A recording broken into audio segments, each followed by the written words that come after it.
Right, what's going on? So a popular topic on the Sculpt Instagram this week was me basically talking about, I got asked the question, what is the most common mistake that you see when it comes to losing body fat? Obviously summer is around the corner. People are starting to do that. We are running a new group inside Sculpt called the Sculpt Shred Accelerator, all of that good stuff. So let's talk about it. So I'm going to give you an example. When we get people to sign up to the gym or online programs and something like that, we see people all the time be like, right, I can commit to 5 times per week. I can do a class every day, or online, I can do a workout program every day.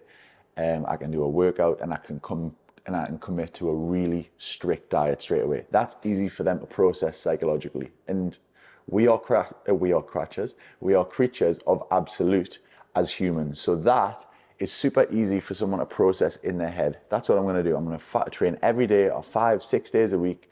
I'm going to be a really strict diet. I'm going to do no carbs and eat super clean. And that's fine, right? So say that person is doing that and they can actually do that for 8 weeks, which is amazing, right? But one of the most common mistakes that we see is, let's say Karen and John, okay? Female example, male example, okay? Now they do that and they have came to the gym and they've signed up and they've started doing that activity.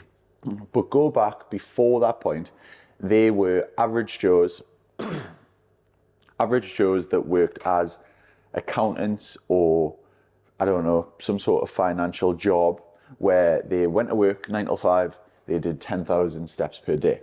Okay, that was there before, but they did no training, no gym, and were just eating a kind of average Joe's diet. Nothing too crazy, nothing too strict, nothing too dramatic, but nothing too like crazy fast food, junk food as well. Okay, so 2 completely standardized people who have 10,000 steps per day, and that's kind of the only real activity that they do. Now, fast forward, Karen and John come sign up to Sculpt. We are smashing the life out of them 6 times per week in the gym. And then coincidentally, they have also put themselves on a really good, clean, but kind of strict diet. So straight away, expenditure has went massively up with training, and probably intake, calorie intake, and the fuel that they are putting in, their input has came down. So their energy balance for those 2 things would be very good for fat loss, because training is going up their output and input is going down, which would be perfect. But what happens is the external factors of their day-to-day life, because they're really tired, okay, from training, because it's the first time they've ever trained really hard. They've also put themselves on probably a little bit too much of an aggressive diet at the start. Is all of the external factors and the external variables in day-to-day life start changing. So Karen and John used to walk the dogs, okay? They used to walk the dogs twice a day for like quick 20 minutes because we've got a lot of dogs. So there's like 2,000 steps. Now, because they're tired from all of the training and all the nutrition, they stop doing them variables. So there's one thing eliminated. So the gap there from expenditure to input is now decreased, okay? Now, the next thing, John used to walk to work because he only worked along the road. He stopped doing that. So there's another bit of expenditure taken out. Karen's really tired from all the training. She stops doing all of the housework as much, okay? I'm being very stereotypical to let you understand here.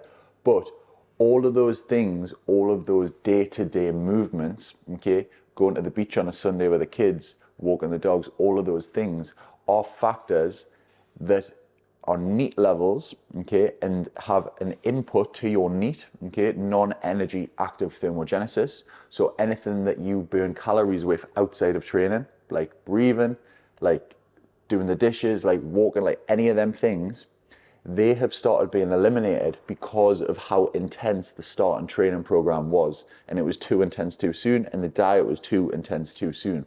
So Karen and John, even though they're training 6 times at Sculpt, even though they're nailing their nutrition, their average steps per day have went plummeted down to like 3,000-4,000 a day because they're so tired. Now, if you look at that situation and you look at this situation, this one being them doing 4,000 steps, them training, and this one being the person who's doing 10,000 steps per day but is not training, it's probably very similar in terms of the active calories that are being burnt on your watch, Apple Watch, Garmin watch, whatever it is, okay? So The only arguing factor for that is, yes, there could be building more muscle with training, which is good, which will help. But in general, the activity levels are not too much. So what do you need to do? You need to get these steps, which you did before, and those external habits of taking the stairs a couple of times, of walking to work once, twice a week, of walking the dogs, whatever, however many times you do it, and increasing that to your new lifestyle. Because you have to give your body to change, to adapt new stimulus. So that adaptation you have to force, you really have to drive home, you have to be really strict with yourself. So even though this person, even though you're super tired and you're doing all that and things, what could be a smarter idea is, instead of going to the gym and trying to come to Sculpt 6 times per week, or putting yourself online on the Train program, which is our most intense program, maybe you go 3 or 4 sessions a week, probably 4, I would say, okay? That's not gonna fatigue your body as much. It's not gonna make you crash as much. It's easier for you to adhere to on day-to-day life, because you've only got to make 4 sessions per week, and other 3 days per week you could maybe be smart and do more steps and do more day-to-day stuff. Also, with the nutrition, instead of doing a crazy juice diet or no carbs or something like that, you could just start gradually tapering out the calories. So if Karen and John before were eating like, I don't know, 300 calories higher, they could just do 300 or 400 or 500 calories lower on situation 2, and that would help them have more of a day-to-day lifestyle, a less dramatic deficit. And what would probably happen is their steps would naturally increase because their energy levels would increase. So you've got to think about a few things and a few take-homes from this. Don't be too dramatic when you go from nothing to like training 6 times per week, 7 times per week. Don't make it too intense what you can't commit to adhering to it for at least 12 weeks. Okay, so 3 months of your life. Always think of something, could I keep this up for 3 months if I had to? And if the answer is yes, then it is achievable. If the answer is no, I could not do this for 3 months, then you're probably not going to get in the best shape of your life. Okay, the same thing with your diet. Make it progressive. Okay, make it gradually come down rather than starting straight at the bottom of the pile and you not being able to adapt quick enough to make your body cope with it.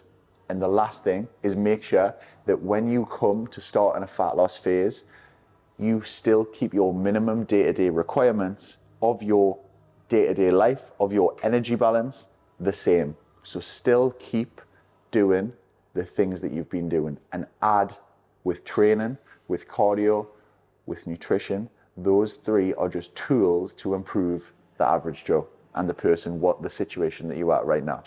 Now, I hope that makes sense. Sometimes it can be a little bit confusing, and obviously my hands are in and amongst it there, but that's something that I see so much with different people, okay?